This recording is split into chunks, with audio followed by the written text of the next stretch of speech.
everything chicken for the done. So the red part of the egg is going to give the sfoglia a beautiful yellowy orange. That Dora does as a goal.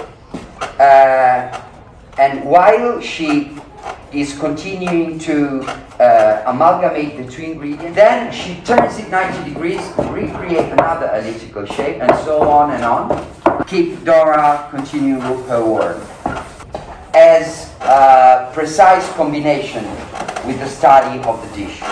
Through the sfoglia, right? Okay, that's why, so they put the nutmeg to preserve the stuffing, which very firmly the edges, while squeezing the air out.